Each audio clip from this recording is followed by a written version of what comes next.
سارے دن کی تھکان کے بعد اب اسے کچھ پل میسر آئے تھے سکون کے، پر کیا وہ واقعی سکون حاصل کر سکتی تھی؟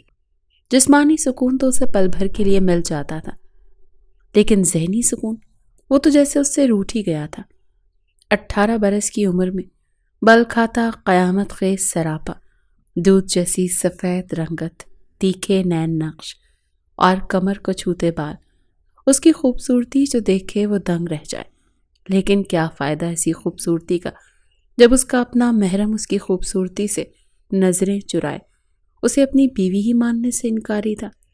گل کی آنکھیں تیزی سے نم ہوتے بہنے لگی، وہ اس شخص کی نگاہ کرم کے لیے ترستی رہتی تھی جو اس کا وجود یوں نظر انداز کرتا جیسے وہ ہو ہی نہ۔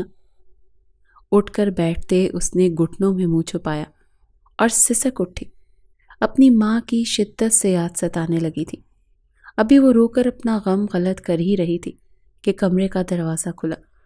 گل نے چونکتے دروازے کی جانب دیکھا۔ دروازے کے بیچوں بیچ کھڑے ارمغان خان کو دیکھتے وہ حیرت زدہ سی ہوئی۔ آپ کو کچھ چاہیے؟ وہ بیڈ سے اٹھتے ارمغان کی جانب دیکھتے نظریں جھکائے گویا ہوئی۔ ارمغان نے سرخ نگاہوں سے اس کے دوپٹے سے ندارت وجود کو دیکھتے کمرے کا دروازہ بند کیا۔ گل کو مزید حیرت نے آن گھیرا۔ بھلا یہ شخص کب اس کے کمرے میں اس قدر بے تکلفی سے داخل ہوتا تھا؟ وہ تو اس سے یوں دوری بنائے رکھتا تھا جیسے وہ اچھوت ہو۔ ارمغان سرخ نگاہوں سے اسے یکٹیک بنا پلکیں جھپکائے دیکھتے فاصلہ ختم کرتے اس کے مد مقابل آن کھڑا ہوا۔ گل کی سانسیں سینے میں تھم سی گئیں۔ وہ حیرت سے آخری حد تک پھیلی، نگاہوں کے ہمراہ اس کی جانب دیکھنے لگی جس کی سرخ نگاہیں اس کی ریڑھ کی ہڈی میں سنسناہٹ پیدا کرنے کا سبب بنی تھی۔ مجھے تمہاری ضرورت ہے، ارمغان نے اس کے عارض پر اپنے کانپتے ہاتھ رکھتے دھیمے لہجے میں کہا۔ گل کی آنکھوں میں بے یقینی اود آئی۔ اس کا وجود ارمغان کے لمس کو محسوس کرتے کپ کپا اٹھا۔ آپ یہ کیا کہہ رہے ہیں؟ لرزیدہ آواز میں وہ ارمغان سے مخاطب ہوئی۔ میں تم سے اپنا حق مانگ رہا ہوں، تم میری بیوی ہو اور آج مجھے تمہاری ضرورت ہے گل۔ ارمغان اس کی کاجل لگی بے یقینی سے لبریز نگاہوں میں دیکھتے گھمبیر لہجے میں بولا۔ گل کے وجود پر طاری کپ کپی میں اضافہ ہوا۔ وہ بول نہ سکی کہ آپ تو مجھے بیوی ماننے سے بھی انکاری تھے۔ بتاؤ، دو گی مجھے میرا حق؟ مجھے تمہاری ضرورت ہے، کیا سونپ دو گی خود کو مجھے؟ ارمغان کا انگوٹھا اس کے عارض کو سہلا رہا تھا۔ گل کی رنگت اس کے بے باک الفاظوں پر سرخ کندھاری ہوئی۔ وہ اس شخص کو منع کر ہی کیسے سکتی تھی؟ آج جب وہ اس پر نگاہ کرم ڈالتے اس کے نزدیک آ رہا تھا، وہ اسے رد نہیں کر سکتی تھی۔ میں آپ کو اپنا حق لینے سے نہیں روک سکتی ارمغان، میرا خدا ناراض ہو جائے گا۔ لرزتی پلکیں اس کے عارض پر سایہ فگن ہوئیں۔ وہ لڑکھڑاتے لہجے میں گویا ہوئی۔ ارمغان نے اس کی تھوڑی تلے انگلی رکھتے اس کا چہرہ اٹھاتے اس کی آنکھوں میں جھانکا۔ جہاں شرم و حیا کا جہاں آباد تھا، کتنا فرق تھا ان سرمئی آنکھوں میں اور اس بے وفا کنچی نگاہوں میں جن سے وہ محبت کا دعویدار تھا۔ کیا تم ساری عمر میری وفادار رہو گی؟ ارمغان نے اس کی آنکھوں میں اپنی نگاہیں گاڑے سرد لہجے میں پوچھا۔ تاعمر، اپنی آخری سانس تک، گل نے بنا پل ضائع کیے جواب دیا۔ وہ اس شخص کے نام پر ساری زندگی گزار سکتے تھے۔ اس کی سانس تک پر محض صرف اس شخص کا حق تھا۔ ارمغان زخمی سا مسکرایا، دل میں گویا اطمینان سا اتر آیا تھا۔ تم مجھ سے محبت کرتی ہو؟ ارمغان اس کے مزید نزدیک ہوتے اس کے چہرے پر اپنی سلگتی سانسیں چھوڑتے سوال گو ہوا۔ گل کی رنگت تانبے کی مانند سرخ ہوئی۔ اس کے سوال پر وہ اپنی پلکیں جھکائے سر کو مدھم سا ہلا گئی۔ ارمغان کو یوں لگا جیسے اس کے جلتے تڑپتے وجود پر کسی نے ٹھنڈے پانی کی بوچھاڑ کر دی ہو۔ وہ اس بار کھل کر مسکرایا تھا۔ ساری زندگی کرتی رہو گی مجھ سے محبت؟ کبھی تمہارا دل تو نہیں بدلے گا؟ ارمغان نے اس کی ٹھوڑی انگوٹھے کی پور سے سہلاتے ہوئے گمبھیر لہجے میں اس کے خوبصورت نقوش پر اپنی سلگتی سانسیں چھوڑتے پوچھا۔ گل نے تڑپ کر اپنی پلکیں اٹھائیں۔ ارمغان کی سبز نگاہوں میں دیکھا۔ آپ سے محبت کرتی ہوں، تبھی تو سانسوں کا رشتہ وجود کے سنگ قائم ہے۔ جس دن آپ سے محبت کرنا چھوڑ دی، اس دن یہ اداسی مر جائے گی۔ ارمغان، آپ سے محبت کرنا تو میری زندگی ہے۔ وہ تڑپتے ہوئے بھیگی آواز میں گویا ہوتے ارمغان کو سرشار کر گئی۔ ارمغان نے بے قابو ہوتے اس کے گلابی نرم اور نازک لبوں کو اپنے انابی لبوں کی گرفت میں لیتے، اس کی پشت پر ہاتھ باندھتے، اسے زمین سے اوپر اٹھاتے، اس کی دونوں ٹانگوں کو اپنی پشت پر لاک کیا تھا۔ گل کا وجود لرز اٹھا تھا۔ وہ ارمغان کی شدت اپنے لبوں پر برداشت کرتے، اس کی شرٹ کاندھوں سے مٹھیوں میں جکڑ گئی۔ پہلی مرتبہ کسی صنف مخالف کا لمس اس نے محسوس کیا تھا۔ اس کا روم روم کپ کپا اٹھا۔ وہ اس کی سانسوں کو شدت سے پیتا، اس کی پشت پر اپنے ہاتھ بے باکی سے پھیرتے، اس کے آسان خطا کر گیا تھا۔ گل کا دل پسلیوں سے سر ٹکرانے لگا، جبکہ ارمغان سکون کی گہری وادی میں ڈوبتے، اس کے لبوں کے لمس کو محسوس کرتے مدہوش ہوتے قدم بیڈ کے جانب بڑھا گیا۔ بیڈ پر اسے لٹاتے وہ یوں ہی اس کے لبوں سے لپٹے، اس پر اپنا تمام وزن ڈالے، اس کی شرٹ کاندھوں سے کھسکاتے، اس کی گردن پر جھکایا۔ لبوں کو آزادی ملنے پر گل نے گہرا سانس بھرتے اپنی بے ربط سانسیں استوار کرنا چاہی، لیکن ارمغان کے لب اس کی دھڑکنوں کو چھوتے، اس کی ٹوٹتی سانسیں بھی سینے میں کہیں دفن کر گئے۔ گل بیڈ شیٹ مٹھیوں میں جکڑے اس کے لبوں کی تاثیر اپنے پور پور پر محسوس کرتے تڑپ اٹھی تھی۔ ارمغان اس کے نرم لمس کے سبب مسروریت کی گہری وادی میں ڈوبتے، اسے ذرا سا اوپر اٹھاتے، اس کی قمیض اس کے وجود سے اتارتے، اس کی دھڑکنوں کو مزید شدت سے چومتے، اس کے وجود کی گہرائیوں میں گم ہوتے، اس کے وجود کو ہر پردے سے آزاد کرتے، اسے اپنا بناتا چلا گیا۔ گل نے اپنی نم آنکھیں بند کرتے، اس کی شدتوں کو برداشت کرتے اپنا آپ اس کے حوالے کیا۔ ارمغان کا لمس نرمی کے ساتھ ساتھ شدت بھی خود میں سموئے ہوئے تھا۔ وہ شدت سے اس کے نازک وجود کو خود میں بھینچ اپنا حق وصول کر رہا تھا، اور گل لبوں پر آسودگی بھری مسکان سجائے اپنا تن اور من اس شخص کے حوالے کر گئی جسے اس نے اپنے دل کی سب سے اونچی مسند پر بٹھایا تھا، جس کی محبت اس کے دل کی بنجر زمین پر اگتے اسے شاداب کر گئی تھی، جس سے وہ یک طرفہ محبت کی اعترافی تھی۔ صاحب جی، میری بچی سے نکاح کر لو، اسے یہاں سے لے جاؤ ورنہ یہ سب اسے مار ڈالیں گے۔ ساری زندگی اسے اپنے گھر کی ملازمہ بنا کر رکھ لینا، یہ اف بھی نہیں کرے گی صاحب جی، بس اسے یہاں سے لے جاؤ۔ وہ ضبط سے اپنے قدموں میں بیٹھی بزرگ خاتون کی جانب دیکھ رہا تھا، جو نہ جانے کب سے اس کے قدموں میں گری، اس سے منت سماجت کر رہی تھی کہ وہ اس کی بیٹی سے نکاح کر لے۔ اماں، آپ میری بات نہیں سمجھ رہی، میں شادی شدہ ہوں اور اپنی بیوی سے بے انتہا محبت کرتا ہوں، میں نہیں کر سکتا شادی آپ کی بیٹی سے۔ ارمغان خان نے انہیں اپنے قدموں سے اٹھاتے انتہائی ضبط اور سنجیدگی سے اپنی بات پھر دہرائی۔ صاحب جی، لے جاؤ، داسی بنا کر رکھ لینا، بیوی کا مقام نہ دینا صاحب جی، بس اسے اپنے نام کر لو ورنہ اس کا ظالم باپ اسے بیچ دے گا، میری بیٹی کی زندگی برباد ہو جائے گی، وہ بہت معصوم ہے صاحب جی، ایک معصوم کی زندگی برباد ہونے سے بچا لو۔ درخشاں بیگم ہاتھ جوڑتے ہوئے بولی، انہیں صرف اپنی بیٹی کی جان بچانی تھی، انہیں ارمغان خان خدا کی جانب سے بھیجا گیا وسیلہ لگا تھا جو ان کی معصوم بیٹی کو برباد ہونے سے بچا سکتا تھا۔ وہی ارمغان پچھتا رہا تھا کہ وہ کیوں اپنے دوست کے ہمراہ اس گاؤں میں آیا۔ وہ لب سختی سے بھینچے درخشاں بیگم کی جانب دیکھ رہا تھا، دل ملامت کر رہا تھا ایک عمر دراز خاتون کو یوں منتیں کرتا دیکھ، تو وہیں وہ اپنی محبت کے آگے مجبور تھا۔ صاحب جی، اس غریب کی دعا لگے کہ میری بیٹی کی عزت اور جان خطرے میں ہے، اسے لے جاؤ، اپنے نکاح میں لیتے، اسے اپنی سرپرستی میں رکھ لینا، بے شک اسے حق ادا نہ کرنا، بس اسے محفوظ چھت مہیا کر دو۔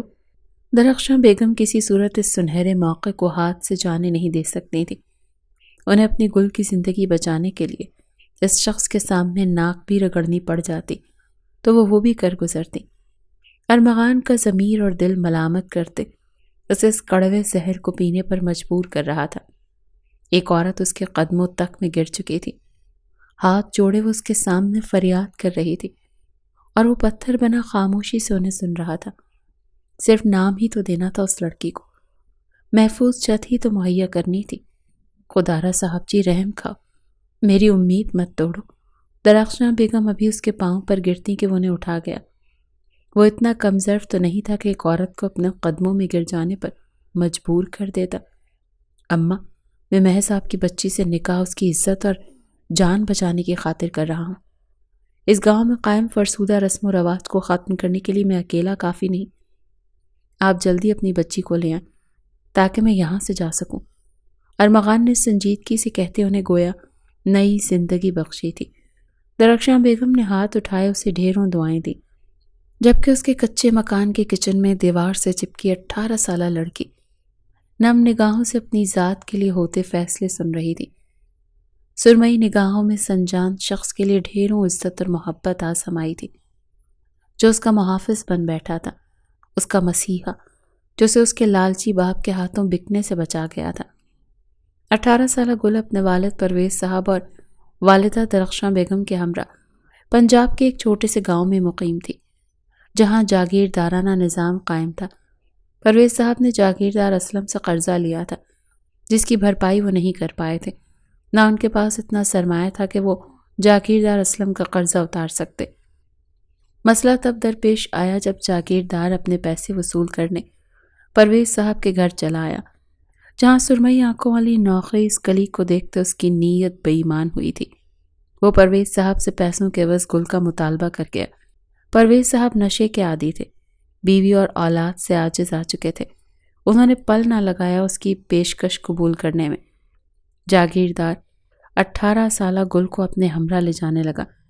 جب درخشاں بیگم کی فریاد کو سنتے وہ انہیں 2 دن کی مہلت دے گیا۔ ارمغان خان اپنے جگری یار تبریز شاکر کی شادی اٹینڈ کرنے گاؤں آیا تھا، جہاں اس کی ملاقات درخشاں بیگم سے ہوئی۔ درخشاں بیگم تبریز شاکر کی والدہ کی خاص ملازمہ تھی۔ وہ تبریز اس کے والدہ سے ارمغان کے بارے میں سن چکی تھی، انہیں اب ارمغان ہی ایک حل نظر آیا تھا۔ وہ کسی بھی طرح سے گل کو شہر روانہ کر کے جاگیردار کی نظروں سے غائب کر دینا چاہتی تھی۔ تبریز کے بقول ارمغان ایک پراثر گھرانے سے تعلق رکھتا تھا اور باہمت بھی تھا، اور ایک باہمت مرد ہی ان کی گل کی حفاظت کر سکتا تھا۔ ارمغان خان ضمیر کی ملامت کرنے پر حامی تو بھر گیا، لیکن وہم و گمان میں بھی تو سب آنکھیں اور ایک ننھا وجود گردش کرتے اسے بے چین کر گیا تھا۔ گاڑی میں مکمل خاموشی کا راج تھا۔ کچھ پل پہلے انتہائی خاموشی اور سادگی سے رخسانہ بیگم نے گل کو ارمغان کے ساتھ نکاح جیسے پاک رشتے میں باندھتے رات کے اندھیرے میں گاؤں سے رخصت کر دیا تھا۔ گل سیٹ کے پشت سے ٹیک لگائے باہر چھائے اندھیرے کو دیکھ رہی تھی۔ محض کچھ دنوں میں اس کی زندگی نے کیسا پلٹا کھایا تھا۔ کچھ دن پہلے وہ اس خوف کے زیر اثر تھی کہ وہ ایک جاگیردار کو بیچی جا رہی ہے، تو آج ایک انجان شخص جس کے بارے میں وہ محض اتنا جانتی تھی کہ وہ پہلے سے شادی شدہ ہے، اس کی زوجیت میں موجود اس کے گھر کو روانہ تھی۔ گل نے ذرا سا رخ موڑے ارمغان خان کی جانب دیکھا، جس کی پکڑ اسٹیئرنگ پر مضبوط تھی۔ اس کے ہاتھوں کی رگیں پھول کر واضح ہو رہی تھیں، جبکہ خوبرو سرخ و سفید رنگت کا حامل چہرہ تناؤ کا شکار تھا۔ گل کے گلے میں گلٹی ابھر کر معدوم ہوئی تھی۔ ارمغان خان کی شخصیت مرعوب کر دینے والی تھی۔ وہ اس کا محافظ تھا، اس کا رہبر، اس کا رہنما جس نے اسے بچایا تھا۔ وہ کیسے نہ اپنا دل اس شخص کے نام کرتی۔ گل اپنی سرخی سے رنگے لبوں کو کترتے ونڈ اسکرین سے اس عالی شان گھر کو دیکھنے لگی، جس کے پورچ میں اب گاڑی داخل ہوتے ہی رکی تھی۔ کہاں وہ مٹی کے گھر میں رہنے والی اور کہاں یہ شہزادوں سی آن بان شان رکھنے والا شخص جس کا گھر شیش محل سا تھا۔ وہ محویت سے آنکھوں میں ستائش لیے خان ہاؤس کو دیکھ رہی تھی، جب ارمغان خان کی گمبھیر بے تاثر آواز اس کی سماعتوں میں گونجی، باہر آؤ لڑکی۔ ارمغان خان نے اس کی جانب کا دروازہ کھولتے کھردرے سرد لہجے میں اسے پکارا۔ گل اس کی آواز میں اجنبیت محسوس کرتے اپنے لبوں پر دانتوں کا دباؤ بڑھا گئی۔ اپنے دوپٹے کو صحیح کرتے وہ گاڑی سے اتر آئی۔ اپنی سرمئی آنکھیں اٹھائے اس نے ایک نظر اس خوبرو مرد کی جانب دیکھا جس کے چہرے پر چٹانوں کی سی سختی چھائی ہوئی تھی۔ ارمغان اس لڑکی کی نظروں کی تپش سے سخت جھنجھلاہٹ میں مبتلا ہوا تھا۔ اسے ناگوار گزرا تھا۔ وہ اپنے ہاتھوں کی مٹھیاں بھینجے دروازہ پوری قوت سے بند کر گیا۔ گل بے ساختہ خوف سے اچھلی۔ ارمغان نے اس کے خوف زدہ ہو جانے پر ضبط سے جبڑے بھینجے۔ ابھی وہ اسے کچھ کہتا کہ اندر سے آتی کانچ ٹوٹنے کی بلند آواز سنتے وہ چونکا۔ پل میں چہرے کی رنگت اڑی۔ اگلے ہی پل وہ گل کو وہاں تن تنہا چھوڑتے تیزی سے اندر کی جانب بھاگا۔ گل نے اپنے دوپٹے کو مٹھیوں میں بھینچے، نظروں سے اوجھل ہوتی اس کی پشت کو تکا۔ وہ تیز دھڑکتے دل سے دھیمے قدم آگے بڑھا گئی۔ امی؟ ارمغان حواس باختگی کے عالم میں گھر کے اندر داخل ہوتے سمینہ بیگم کو کچن کی دہلیز پر گرے دیکھ چیخا۔ سمینہ بیگم نے نم نگاہوں سے بیٹے کو اپنی جانب بڑھتا دیکھ اٹھنے کی کوشش کی لیکن بری طرح ناکام ہوتے وہ زمیں بوس ہوئی۔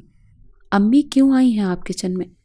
ارمغان تڑپتے ہوئے ان تک آتے، انہیں تھامتے احتیاط سے قریب موجود ویل چیئر پر انہیں بٹھاتے فکر مندی سے سوال گو ہوا۔ سمینہ بیگم نے اپنی نم آنکھیں بے دردی سے رگڑتے بیٹے کی جانب دیکھا جو گھٹنوں کے بل زمین پر بیٹھتے ان کی جانب ہی متوجہ تھا۔ بھوک لگی تھی ارمغان، کل رات سے کچھ نہیں کھایا نہ میں نے نہ ہی اذہان نے، سمینہ بیگم نے بھرائی آواز میں اسے بتایا۔ ارمغان کے ماتھے پر شکنوں کا جال نمودار ہوا۔ امی تانیہ کہاں ہے؟ ارمغان اپنی پہلی بیوی کی بابت پوچھ رہا تھا۔ اس کے پوچھنے کی دیر تھی کہ سمینہ بیگم کے چہرے پر ناگوار تاثرات چھائے۔ تمہاری بیوی رات گئے تک گھر آئی تھی اور صبح ہوتے ہی چلی گئی، کہاں گئی کچھ نہیں پتا، پورا گھر گندا پڑا ہے، اذہان بھوک سے نڈال ہو گیا ہے۔ ارمغان تانیہ کو نہ گھر کی فکر ہے نہ اپنے بچے کی، وہ ایک غیر ذمہ دارانہ لڑکی ہے۔ سمینہ بیگم کا لہجہ ناگواری لیے ہوئے تھا۔ دروازے کے بیچوں بیچ خاموش کھڑی گل ان کے مابین ہونے والی گفتگو بآسانی سن سکتی تھی۔ ارمغان نے لب باہم سختی سے بھینچے۔ وہ مجھے بتا کر گئی ہے امی۔ ارمغان نے نظریں چرائے تانیہ کا دفاع کیا۔ سمینہ بیگم بیٹے کے جھوٹ پر تعصب سے نفی میں سر ہلا گئی۔ مجھ سے جھوٹ مت بولو ارمغان، بیٹا وہ لڑکی اب تمہارے قابل نہیں ہے، اسے نشہ لگ چکا ہے دولت کا، آزادی کا، سمینہ بیگم نے تعصب زدہ لہجے میں کہا۔ ارمغان کا رنگ شرمندگی سے سرخ ہوا، وہ نظریں چرائے کھڑا ہوا۔ جانتی تو ہیں آپ امی، محبت ہے وہ میری، اس سے دستبرداری آسان نہیں ہے میرے لیے، اور وہ ٹھیک ہو جائے گی۔ ارمغان زخمی مسکراہٹ لبوں پر سجائے گویا ہوا۔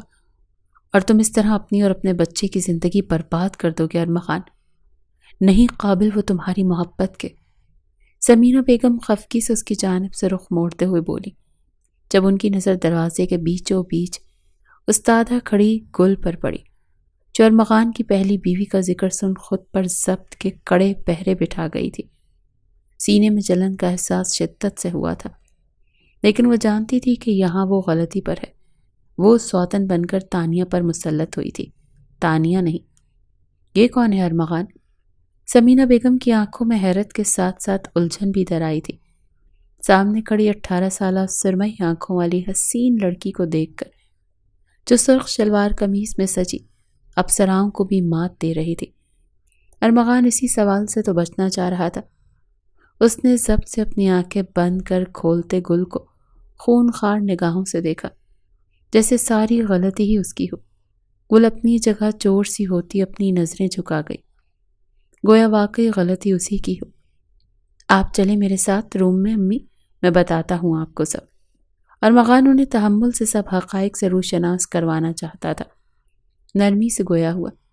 سمینہ بیگم اس بات میں سر ہلا گئی۔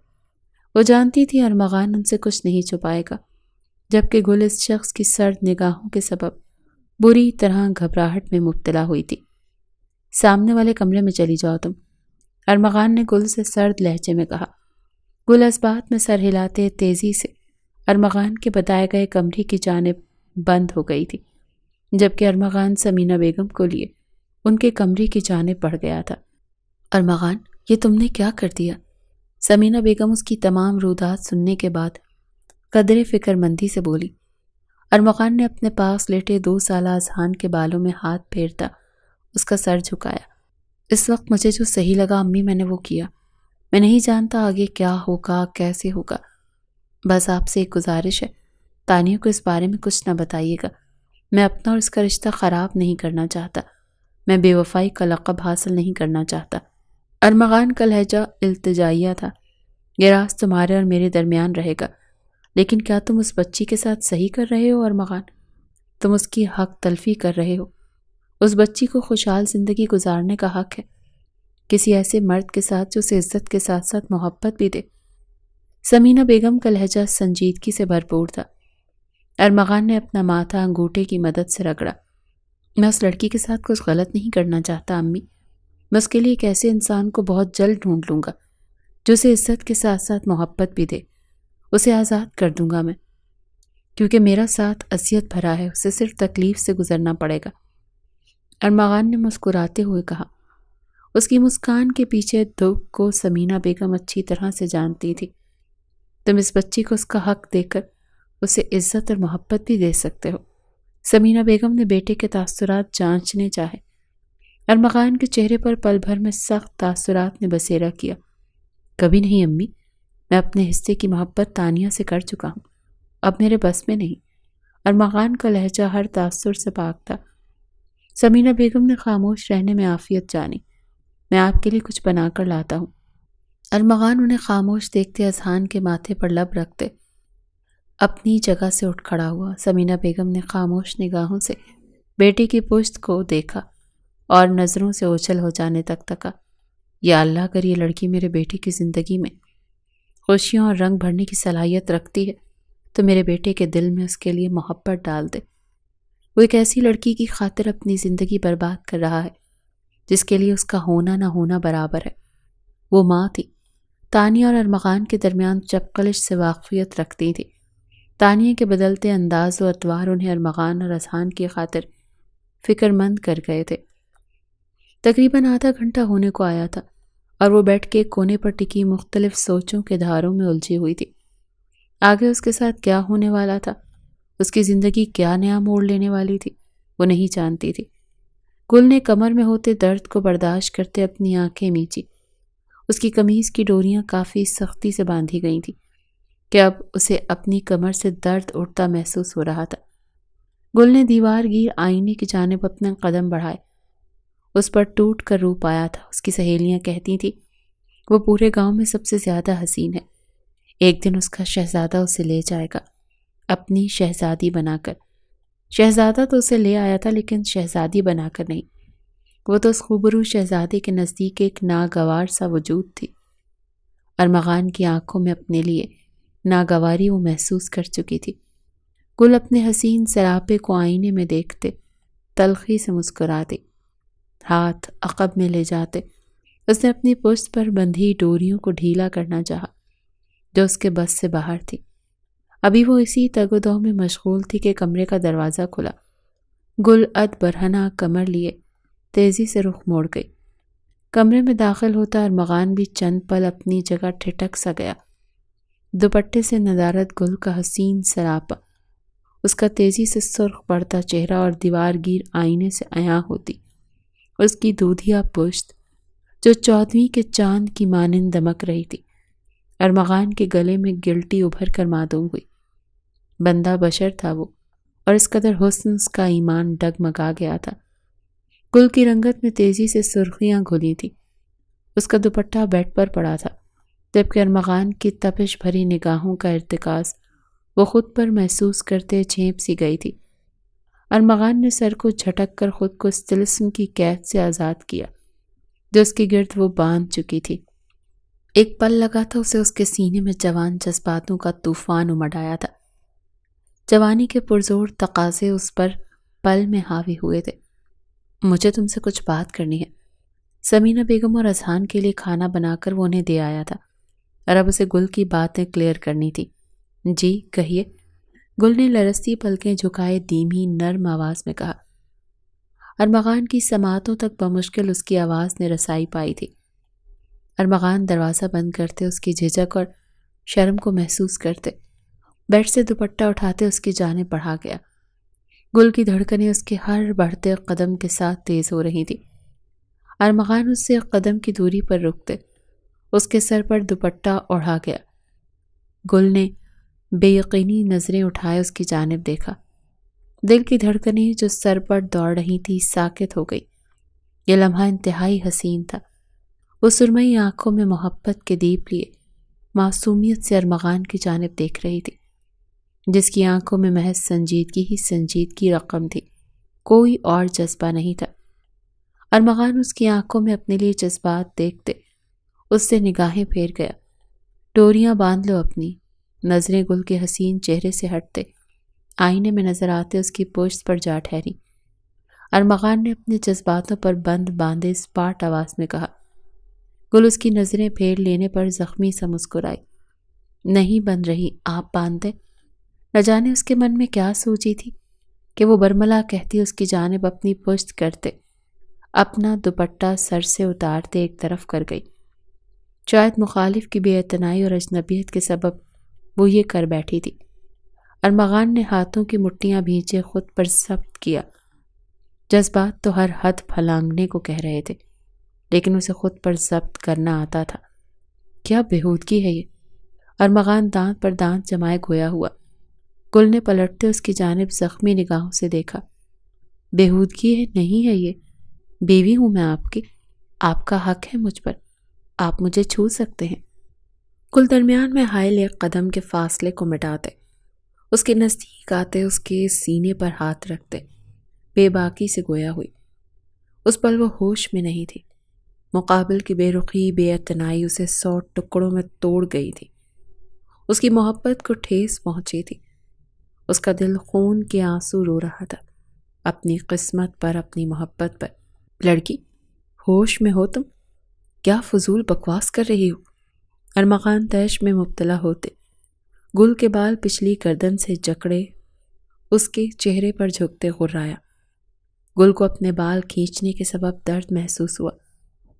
ہوش میں ہوں میں، اور یہ بکواس تو نہیں ہے۔ کیا نہیں ہوں میں آپ کی بیوی؟ کیا حق نہیں رکھتے آپ مجھ پر؟ گل نے بھرائی آواز میں ارمغان کی شرٹ سینے سے مٹھیوں میں جکڑے پوچھا۔ ارمغان اس کے لفظوں پر مشتعل سا ہو اٹھا تھا۔ اس لڑکی کے منہ میں زبان بھی تھی، یا وہ یوں اس سے باز پرس بھی کر سکتی تھی۔ ارمغان کو اندازہ نہیں تھا۔ کاغذی رشتہ ہے ہمارے درمیان، محض کاغذی رشتہ۔ میں تمہیں اپنی بیوی نہیں مانتا، میں خود اپنے حق سے دستبرداری لے رہا ہوں۔ میری بیوی صرف تانیہ ہے اور میں اس سے محبت کرتا ہوں، سمجھی؟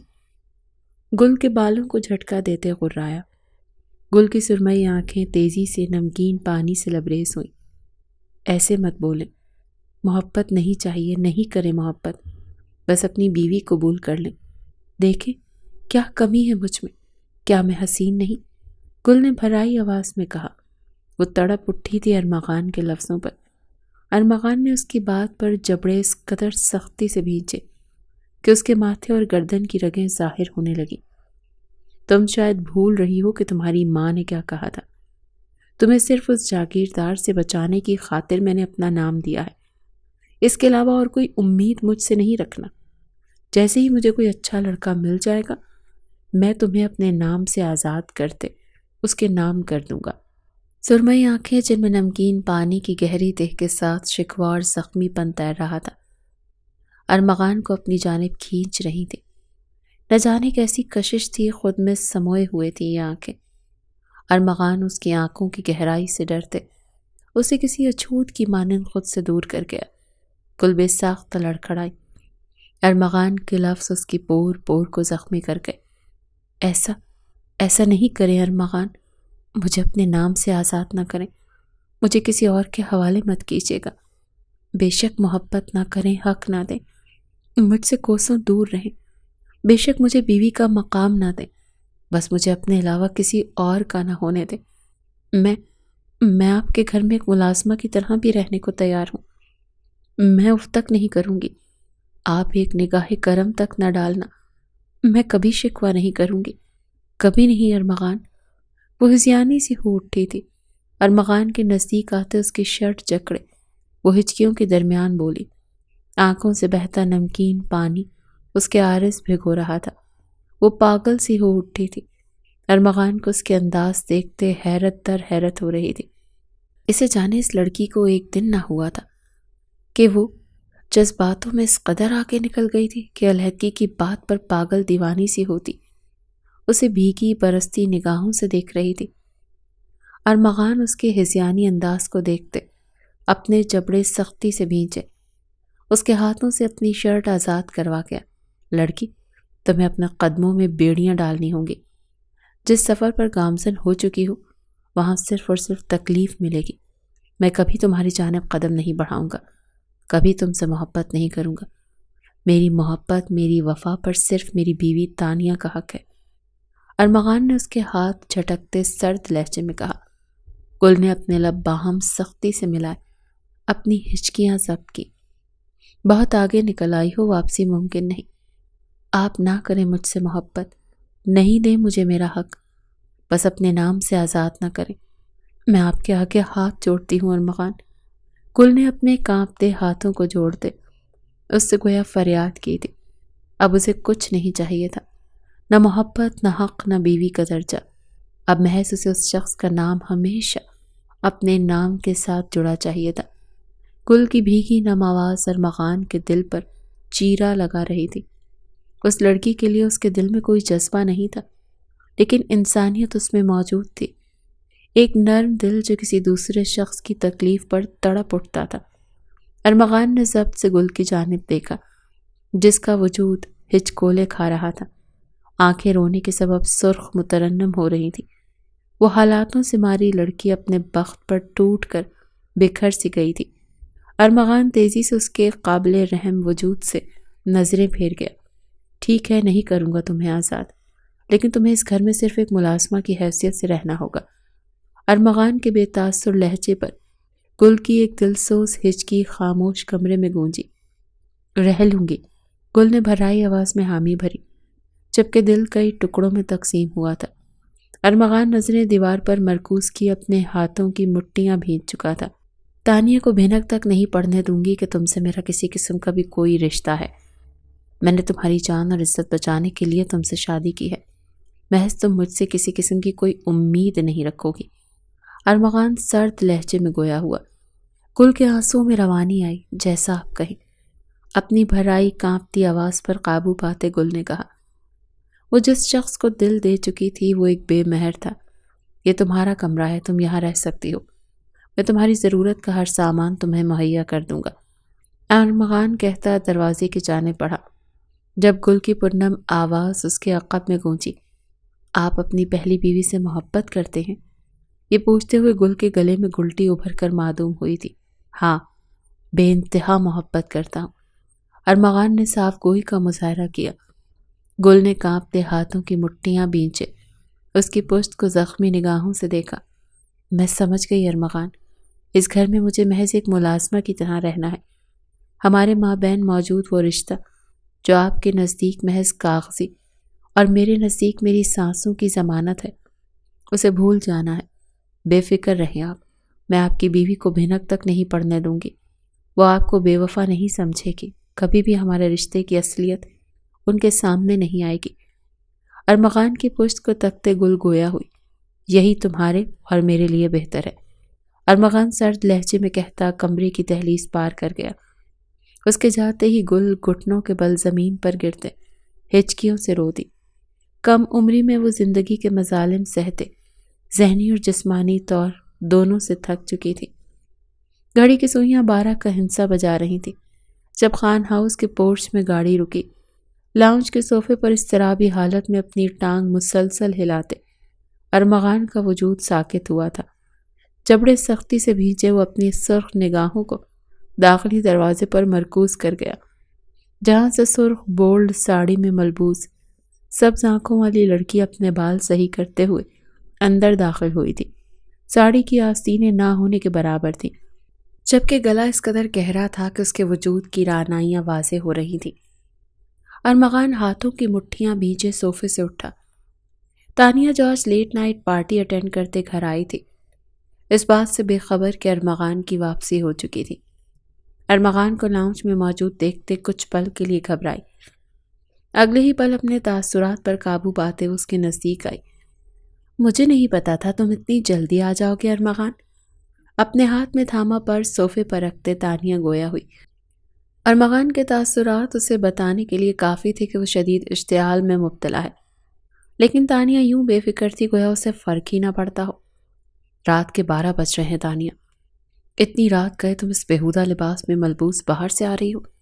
ارمغان کا ضبط ختم ہوا۔ تانیہ کے بازو تھامے اسے جھنجھوڑتے ہوئے دھاڑا۔ تانیہ نے ناگواری سے اسے دیکھتے اس کے ہاتھ اپنے بازوؤں سے جھٹکے۔ کون سی صدی میں رہ رہے ہو ارمغان؟ کیا خرابی ہے اس لباس میں؟ اور کیوں میں باہر نہیں رہ سکتی؟ تانیہ ناگواری سے بولی۔ خرابی؟ تانیہ تمہارا لباس تمہارے بدن کی ہر لہر کو واضح کرتے مردوں کو رجھانے کا سبب بن رہا ہے۔ ایک شوہر اور بچے کے ہوتے ہوئے تم اتنی رات گئے تک باہر ہو۔ تمہیں نہ گھر کا خیال ہے نہ اپنے بچے کا۔ ارمغان کو اس کے لفظ دہکا گئے۔ وہ بلند آواز میں دھاڑا۔ اپنے کمرے کے دروازے سے لگی گل نے باہر سے آتی آوازوں کو سنتے اپنے لب چبائے۔ Oh please just shut up Armaghan, اتنی پست ذہنیت کے مالک ہو تم، اور نہیں سنبھالنا مجھے یہ گھر اور بچہ۔ میں اپنی زندگی اور ان چیزوں میں ضائع نہیں کر سکتی۔ اور بھی مقصد ہے میری زندگی کے جنہیں مجھے جینا ہے۔ مجھے اپنی زندگی آزاد پرندے کی طرح جینی ہے۔ تانیہ کا لہجہ باقی تھا۔ ارمغان اس کی باتوں سے تکلیف میں مبتلا ہوا۔ ٹھیک ہے، ایسا ہے تو ایسا ہی صحیح۔ میں پست ذہنیت کا مالک ہی صحیح تانیہ، میں تمہاری جانب کسی کا دیکھنا تک برداشت نہیں کر سکتا۔ تانیہ پلیز مت کرو اس طرح۔ میں نے تمہیں ہر وہ آزادی دی جس کی تم نے مانگ کی، لیکن تم آزادی پاتے مجھے بھول گئی۔ میں ساری رات تمہاری قربت کی خواہش میں بے چین رہتا ہوں، اور تم مجھ سے منہ موڑے سو جاتی ہو۔ ہمارے بچے اذہان کو تمہاری ضرورت ہے تانیہ، میری معذور ماں ہے جو آج بے بس ہوتے کھانے کی تلاش میں زمین پر گر گئی تھی۔ یہ تمہارا گھر ہے، اسے تم نے سنبھالنا ہے تانیہ۔ ارمغان اپنی محبت کے آگے مجبور ہوتے، اس کی تمام باتیں پس پشت ڈالتے، اس کے چہرے کو ہاتھوں کے پیالے میں بھرے بے بسی سے بولا۔ تانیہ نے نظریں گھمائیں جیسے اس کی کسی بات کا اسے کوئی فرق نہ پڑا ہو۔ پلیز ارمغان، میں بہت تھک چکی ہوں اور اب سونا چاہتی ہوں۔ یہ باتیں ہم بعد میں کریں گے، ابھی نہیں، پلیز۔ تانیہ اس کے ہاتھ ہٹاتے عام سے انداز میں کہتے اپنے کمرے کی جانب بڑھ گئی۔ ارمغان نے ضبط سے آنکھیں میچ کر کھولتے وہاں رکھا واس اشتعال نہ ضبط کرتے زمین پر دے مارا۔ کانچ ٹوٹنے کی آواز سنتے گل نے دروازہ ذرا سا کھولتے لاؤنج میں جھانکا۔ ارمغان اپنے بالوں کو مٹھیوں میں جکڑے صوفے پر بیٹھتے اپنا سر پشت سے ٹکا گیا۔ تانیہ کو غرور اطمینان تھا کہ ارمغان اس سے شدت بھری محبت کرتا ہے اور وہ اسے کبھی نہیں چھوڑے گا۔ اس بات کا وہ ناجائز فائدہ اٹھاتی تھی۔ ارمغان اور تانیہ یونی فیلو تھے۔ تانیہ ایک مڈل کلاس گھر سے تعلق رکھتی تھی، ارمغان کا تعلق امیر گھرانے سے تھا۔ دونوں کی محبت پروان چڑھنے لگی اور ارمغان نے تانیہ کو اپنا بنا لیا۔ شادی کے کچھ ماہ بہترین گزرے، لیکن اذہان کے ہونے کے بعد تانیہ یکدم سے بدل سی گئی۔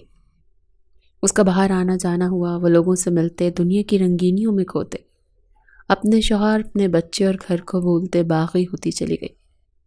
ارمغان کی جانب سے دی گئی چھوٹ ارمغان کے لیے ہی تکلیف کا سامان بن گئی۔ نہ تانیہ اس کا حق ادا کرتی، اسے سکون پہنچاتی تھی، نہ اس کے بچے کا خیال رکھتی تھی۔ ارمغان اپنی محبت کے ہاتھوں مجبور ہوتے اس کا باغی پن برداشت کر رہا تھا۔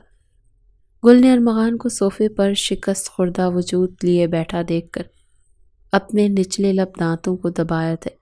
ساری رات ارمغان سگریٹ کے دھوئیں سے جلتا رہا، تو وہیں دروازے سے ٹیک لگائے کھڑی گل اسے نم نگاہوں سے دیکھتی رہی۔ وہ آج بھی اسے تڑپتا ہوا دیکھ رہی تھی۔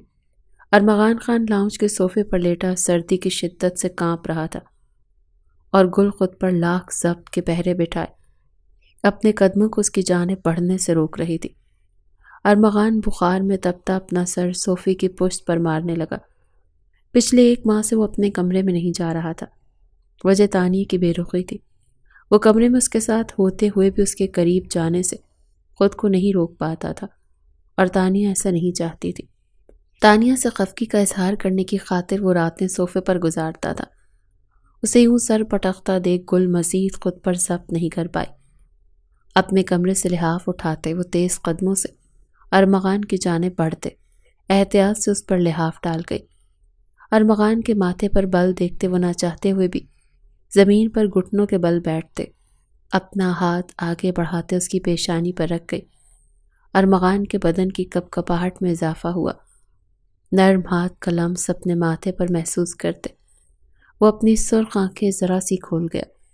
گل نے اس کی آنکھیں کھول لینے پر خوفزدہ ہوتے وہاں سے اٹھنا چاہا جب اس کی کلائی ارمغان کی گرفت میں قید ہوئی۔ اگلی افتاد پر گل کی سانسیں اس کے سینے میں دبتے خاموش ہوئیں۔ ارمغان ایک ہی جھٹکے میں اسے کھینچتے اپنے سینے پر گراتے سرخ آنکھوں سے اس کے حسین چہرے کو دیکھنے لگا۔ گل کے وجود پر لرزہ طاری ہوا۔ ارمغان کی آنکھیں کچھ بخار کی شدت سے سرخ ہو رہی تھی تو کچھ ان میں خمار کی سرخی شامل تھی۔ وہیں دوسری جانب ارمغان تیز بخار میں مبتلا گل کو تانیہ سمجھتے اس کی قربت کا خواہش مند ہوا۔ ارمغان، گل نے لرزیدہ آواز میں اسے پکارا۔ جی جانے ارمغان، محبت سے لبریز آواز۔ گل کی آنکھوں میں بے ساختہ نمی نے بسیرا کیا جبکہ دل کی دھڑکنیں بے قابو ہوئیں۔ ارمغان کا ہاتھ اس کے رخسار پر آن ٹھہرا۔ اس کا رخسار سہلاتے وہ اسے کچھ بھی سمجھنے کا موقع دیے بنا اسے صوفے پر لٹاتے خود اس پر سایہ فگن ہوتے اس کے لبوں کو اپنی دسترس میں لے گیا۔ گل کی آنکھیں آخری حد تک پھیلی۔ اس کی سانسیں شدت سے پیتے اپنے ہاتھوں کی بے باکی اس کے وجود پر بڑھاتے اس کی جان ہتھیلی پر لے آیا تھا۔ گل کے ہاتھ بے ساختہ اس کے بازوؤں کے گرد بندھے وہ خود سپردگی کے عالم میں اپنی آنکھیں بند کرتے اس کے لمس کو محسوس کرنے لگی۔ ارمغان اس کی سانسیں شدت سے پیتے اس کی گردن میں جھک گیا۔ تم بہت خوبصورت ہو تانیہ، میں بے پناہ محبت کرتا ہوں تم سے، میں نہیں رہ سکتا تم سے دور۔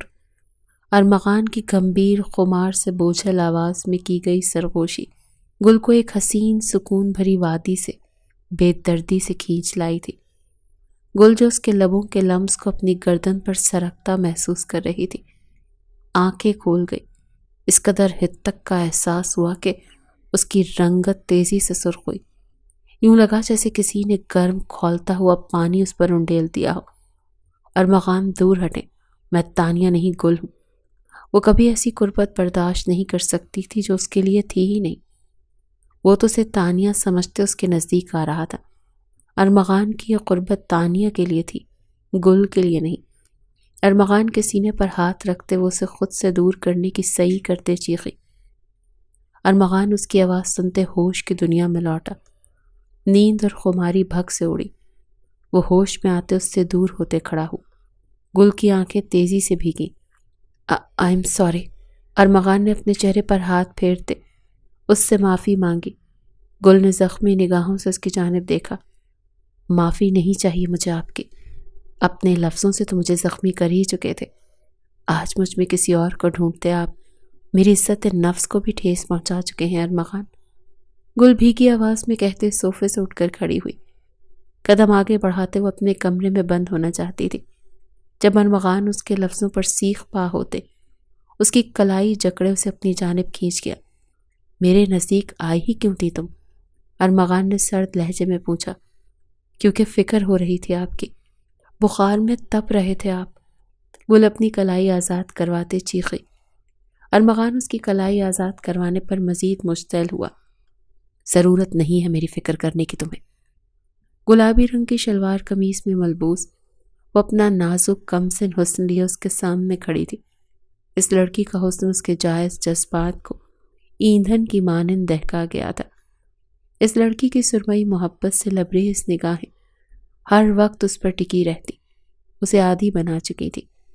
آئندہ نہیں کروں گی مسٹر ارمغان، غلطی ہو گئی جو آپ کی فکر کی۔ گل بے رخی سے کہتے اس سے نگاہیں پھیر گئی۔ ارمغان کی پیشانی پر شکنوں کا جال نمودار ہوا۔ گل کا لہجہ اس کی نگاہیں پھیر لینا اسے سخت ناگوار گزرا تھا۔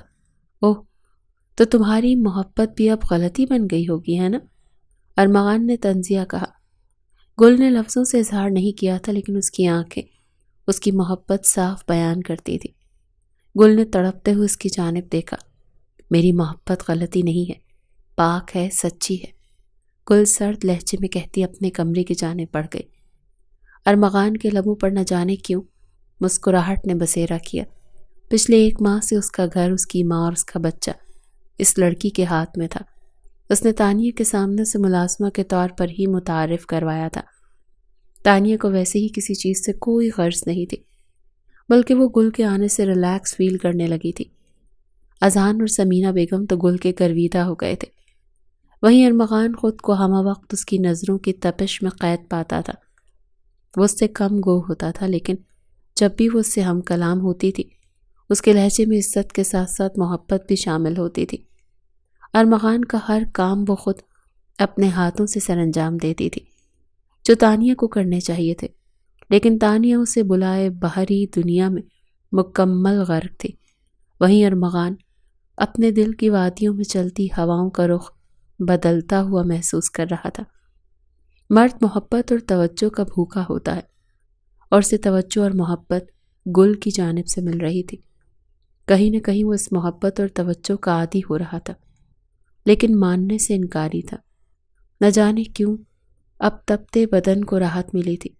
صوفے پر بیٹھتے وہ سگریٹ سلگاتے سفید ریلنگ کو تکنے لگا۔ اب اس کی ساری سوچیں صرف ایک وجود سے منسلک ہو گئی تھی، اور وہ وجود گل کا تھا۔ یہ کلب کا منظر تھا جہاں نوجوان حرام حلال کو بھلا ایک دوسرے کی باہوں میں جھول رہے تھے۔ کلب کے ایک طرف رکھے صوفے پر تانیہ اپنے حالیہ بنے دوست عمران کے ہمراہ بیٹھی، حرام مشروب اپنے حلق میں اتارتے۔ عمران کے لیے دعوت نظارہ بنی ہوئی تھی۔ عمران اور اس کی دوستی کچھ عرصہ پہلے ہی ہوئی تھی، اور یہ دوستی نہ تھی بلکہ عمران تانیہ کے حسن پر فریفتہ تھا۔ وہ تانیہ کی سائیکی کو سمجھ گیا تھا کہ وہ دولت اور آزادی کی پیاسی ہے، اور اسی بات کا وہ فائدہ اٹھا رہا تھا۔ عمران اسے نشے میں دھت دیکھتے اس کے نزدیک ہوتے، اس کے وجود پر حق جتانے لگا۔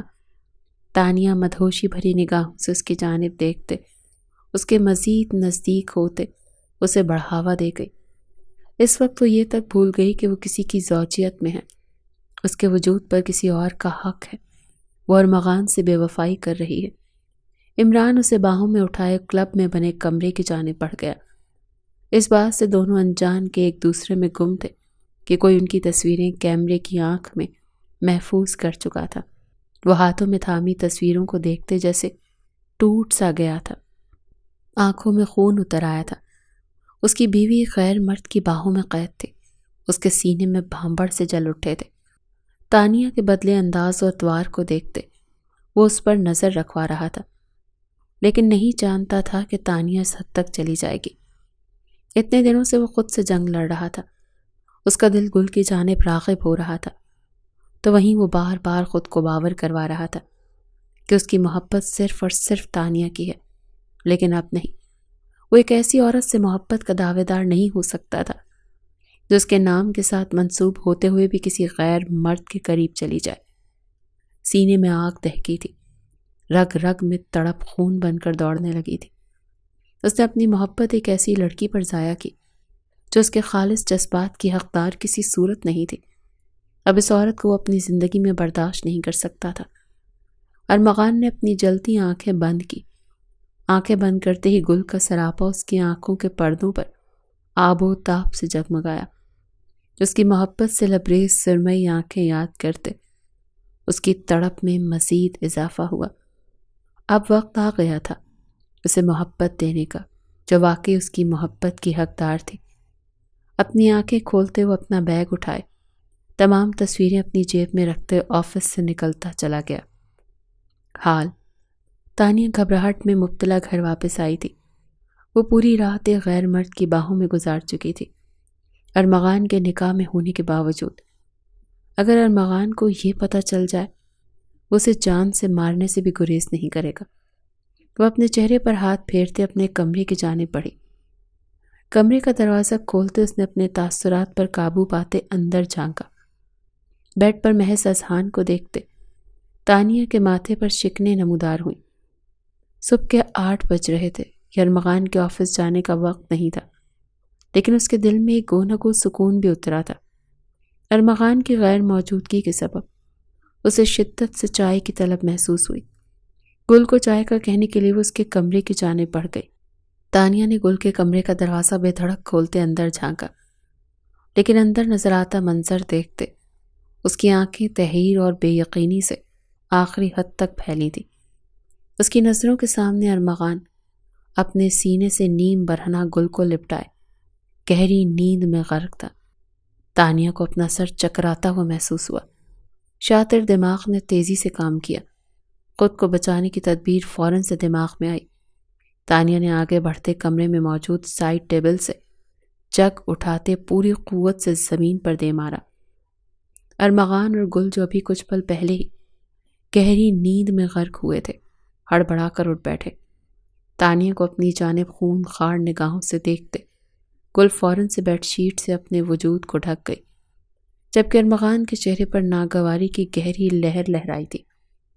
وہ اپنی آنکھیں بند کرتے اپنا ماتھا انگوٹھے سے رگڑنے لگا۔ کیا ہے یہ سب ارمغان؟ تانیہ ارمغان کے تاثرات دیکھتے جھنجھلاتے ہوئے چیخی۔ گل کی رنگت تیزی سے سفید پڑی۔ وہ اڑی رنگت کے ہمراہ کانپتے ہوئے تانیہ کی جانب دیکھ رہی تھی، جس کی قہر آلود نگاہوں کا مرکز کبھی وہ بنتی تو کبھی ارمغان۔ تمہیں کیا نظر آ رہا ہے؟ ارمغان نے گل کے کانپتے وجود کو ناگوار نگاہوں سے دیکھتے سرد لہجے میں تانیہ سے جواب پوچھا۔ اسے گل کا تانیہ سے اس قدر ڈرنا بری طرح چبھا تھا۔ وہ بیڈ سے اٹھتے اپنی شرٹ اٹھاتے پہن گیا، جبکہ تانیہ کا تن بدن جھلس چکا تھا۔ ارمغان کا لاپرواہ انداز اسے آگ لگا گیا تھا۔ کہ مجھے تم بتاؤ ارمغان، میرے گھر میں میرا شوہر ایک ملازمہ کو اپنے سینے سے لپٹائے سو رہا ہے، اسے میں کیا سمجھوں؟ تانیہ بلند آواز میں چیختے اس کے مد مقابل آن کھڑی ہوئی۔ گل کی آنکھوں میں نمی تیرنے لگی۔ تصحیح کرو تانیہ، یہ میرا گھر ہے، اور جس عورت کو میں اپنے سینے سے لپٹائے سو رہا تھا وہ میری بیوی ہے۔ ارمغان نے تانیہ کی جانب دیکھتے سرد لہجے میں انکشاف کیا۔ تانیہ کے لب حیرت اور بے یقینی سے واہ ہوئے۔ سبز آنکھوں میں مزید حیرت آن سمائی، جبکہ گل سانس روکے ارمغان کی جانب دیکھنے لگی، جو تانیہ کے فک چہرے پر ایک نظر ڈالتا اس کی جانب متوجہ ہوا۔ اٹھو، جا کر شاور لو، اچھا سا لباس پہنو اور اپنا سارا سامان میرے کمرے میں منتقل کرو۔ ارمغان کا لہجہ حکمیہ تھا۔ گل اس کے سرد لہجے کو سنتے اپنے بدن کی کپ کپاہٹ پر قابو پاتے بیڈ سے اٹھ کھڑی ہوئی۔ کمرے میں چھائی دبیس خاموشی کو گل کے پیروں میں موجود پازیب کی چھنکار نے توڑا۔ گل ایک نظر تانیہ کے ساکن وجود اور ہونق چہرے پر ڈالتے واش روم کی جانب بڑھنے لگی۔ ادھر رکو، تم کہاں جا رہی ہو؟ میرا گھر برباد کیا ہے، میرے حق پر ڈاکہ ڈالا، میرے ہی شوہر پر اپنے حسن کا جادو چلا کر اسے اپنے جال میں پھنسایا، میں تمہاری جان لے لوں گی۔ تانیہ یکدم ہوش میں آتے گل کا راستہ روکے اسے بازو سے جھنجھوڑتے چیخے۔ گل نے سسکی بھرتے اس کی جانب دیکھا، جس کی گرفت بازو پر انتہائی سخت تھی۔ اس سے قبل کہ تانیہ اپنا ہاتھ اٹھاتے گل کے رخسار پر گہرا نشان چھوڑتی، ارمغان تیزی سے ان کے درمیان حائل ہوتے تانیہ کو دھکا دے گیا۔ تانیہ اپنا توازن نہ سنبھالتے ہوئے زمیں بوس ہوئی، جبکہ گل نے اپنا نچلا لب دانتوں تلے دباتے اپنی سسکیوں پر قابو پاتے ارمغان کی پشت کو تکا، جو اس کے آگے ڈھال بن کر کھڑا ہو گیا تھا۔ وہ اپنے کانپتے ہاتھوں سے ارمغان کی شرٹ مٹھیوں میں جکڑ گئی۔ خبردار، جو میری بیوی کے لیے غلیظ الفاظ استعمال کیے، جان لے لوں گا میں تمہاری۔ ارمغان وحشت ناک لہجے میں غرایا۔ تانیہ نے تنفر سے اس کی جانب دیکھا۔ ارمغان، تم محبت کرتے ہو مجھ سے؟ تانیہ نے جیسے اسے یاد دلانا چاہا۔ محبت کرتا تھا، بلکہ تف ہے میری اس محبت پر جو میں نے تم سے کی۔ محبت کی بات کر رہی ہو نا؟ یہ رہی میری محبت، میری بیوی جس سے میں محبت کا دعوے دار تھا، وہ ایک غیر مرد کی باہوں میں رات گزار کر آئی ہے۔ ارے تم سے اچھی تو یہ ہے جسے میں نے اس کا حق تک نہ دیا، اس پر ایک نگاہ کرم تک نہ ڈالی، لیکن پھر بھی وہ مجھ سے محبت کرتی رہی۔ میرے ایک بار کہنے پر خود کو میرے حوالے کر دیا، نہ شکوہ کیا نہ شکایت کی، میرے گھر کو سنبھالا، میری بوڑھی ماں کو سنبھالا۔ تمہیں تو ہوش بھی نہیں تھا کہ تمہارا ایک 2 سالہ بچہ ہے جو اب تم سے زیادہ اس کا عادی ہو چکا ہے۔ عادی نہیں، وہ تو تمہیں اب پہچانتا بھی نہیں ہے۔ تم جیسی عورت جسے صرف آزادی کی چاہت ہو، وہ نہ کبھی اچھی بیوی بن سکتی ہے اور نہ اچھی ماں۔ ارمغان اس کی بات پر مشتعل ہوتا، اپنی جیب سے تصویریں نکالتے اس کی جانب پھینکتے دھاڑا۔ تانیہ کی رنگت فاق ہوئی، اپنی تصویریں دیکھتے وہی گل کے رونے میں بھی مزید اضافہ ہوا۔ اگر اتنی ہی بری ہو تو کیوں اب تک رکھا ہے؟ اپنے نکاح میں آزاد کر دو مجھے، تانیہ چیخی۔ ارمغان نے اس بات میں سر ہلاتے دانت پر دانت جمائے۔ میں ارمغان خان اپنے پورے ہوش و حواس میں تانیہ کو طلاق دیتا ہوں، طلاق دیتا ہوں، طلاق دیتا ہوں۔ ارمغان نے لمحہ نہ لگایا تھا اسے اپنی زندگی سے بے دخل کرنے میں۔ تانیہ نے بے یقینی سے اسے دیکھا۔ نکل جاؤ میرے گھر سے، اب تم مجھ پر حرام ہو، نہ میرے گھر میں تمہاری جگہ ہے نہ میرے دل میں۔ ارمغان نے سرد لہجے میں دروازے کی جانب اشارہ کیا۔ تانیہ زمین سے اٹھتے اسے روتے ہوئے دیکھنے لگی۔ یکدم وہ روتے روتے ہنسی۔ ارمغان کو اس کی ذہنی حالت پر شبہ ہوا۔ جا رہی ہوں میں، ویسے بھی بوجھ بن گیا تھا یہ رشتہ میرے لیے۔ تم بوجھ بن گئے تھے، تمہارا بچہ بوجھ بن گیا تھا۔ اب اپنی زندگی آزادی سے گزار سکتی ہوں میں۔ تانیہ کے چہرے پر پشیمانی کی ذرا برابر بھی رمق نہ تھی۔ اپنے بچے تک کا خیال اس کے ذہن و گمان میں نہ آیا تھا، اور آتا بھی کیوں؟